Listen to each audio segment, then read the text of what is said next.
तो कैसे हो गाइस। हॉरर मूवी जो है ना तीन चीजों से बन ही नहीं सकती। अब मूवी जहां से स्टार्ट होती है, कहानी स्टार्ट जहां से होती है, अब किसी ना किसी घर से तो होगी ही। उस घर में जरूर कुछ ना कुछ जो है ना पुराना तहखाना होना चाहिए, या फिर जो लोग जो है ना उस घर में आकर रहते तो नया नया घर जो है ना शिफ्ट करते हैं तो वो घर में पहले से ही कुछ कांड हुआ हुआ होता है, या फिर उस घर के आसपास जो है ना जरूर कोई पुरानी कब्र होनी चाहिए। अब ये तीन चीजें अगर हॉरर मूवी में ना हो ना तो मूवी बन ही नहीं सकती।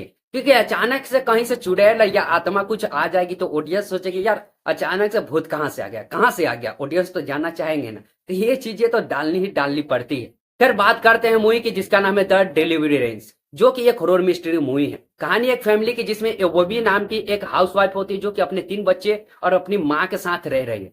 लेकिन इनकी जिंदगी पहले से ही अच्छी नहीं चल रही क्योंकि हर किसी के जो है एक दूसरे से बिल्कुल नहीं बनता। अब ओवनी की बात करें तो अपनी माँ से नहीं बन रही होती है, उसकी माँ को अपने बेटी से नहीं, बच्चों को जो है ना अपनी माँ से नहीं बन रहा होता था, माँ को अपने बच्चों से नहीं। मतलब कुछ ना कुछ जो है ना उथल पुथल घर में एक दूसरे के साथ होता ही रहता है। ऐसे ही इनकी जिंदगी में लगी पड़ी है और ऐसे में जो है ना उसी घर में एक तहखाना होता है जहां पर एबोनी जाती है तो उसे महक आती है और कुछ मधुमक्खियां जो है ना बाहर से निकलते हुए दिखाई देती है। वो दरवाजा खोलती, मधुमक्खियां बिलगाती, लेकिन उससे ज्यादा वो कुछ करती नहीं, मतलब कि नीचे नहीं जाती।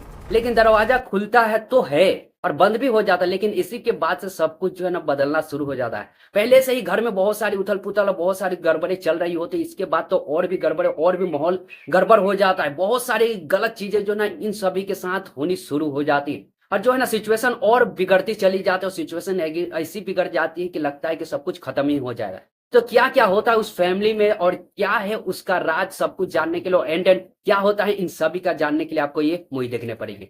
देखो मैं बता दूं, चुड़ैल उगैर भूत वूत जो मूवी में देखने के लिए मिलती ना, ऐसा आपको कुछ देखने के लिए नहीं मिलेगा। अब क्या सच सच आप लोग बताओ, क्या चुड़ैल या आत्माएं होती तो क्या वो दिखता है? नहीं, वो मूवी में सिर्फ डाला जाता है लोगों को इंटरटेन करने के लिए। इस मूवी में जो है ना आपको देखे करने के लिए मिलेगा नहीं, लेकिन आत्मा गायब होकर भी बहुत कुछ कर सकती है और वो चीजें वो करती भी है और किस तरह से करती है वही तो आपको देखना है। फिर बात करते हो मूवी बहुत अच्छी लगी। मूवी जो है ना ज्यादा इतनी भी बेकार नहीं कि देखने लायक नहीं है। स्टार्टिंग में आपको बोर सा लगेगा, लेकिन मूवी आगे जो है ना आपको जो है ना इंटरेस्ट बढ़ जाएगा देखने का और आपको एंटरटेन ये मूवी करेगी। बाकी ये मूवी आपको अकेले ही देखना पड़ेगा क्योंकि हॉलीवुड की मूवी में कुछ ना कुछ तो आ ही जाता है। बाकी गैस ये मूवी जो है ना नेटफ्लिक्स पर हिंदी में रिलीज कर दी गई है, तो जाकर एंजॉय कर सकते हो। अगर आप एक हॉरर मिस्ट्री वाली मूवी देखना चाहते हो तो मिलेंगे अगली वीडियो में। बाय।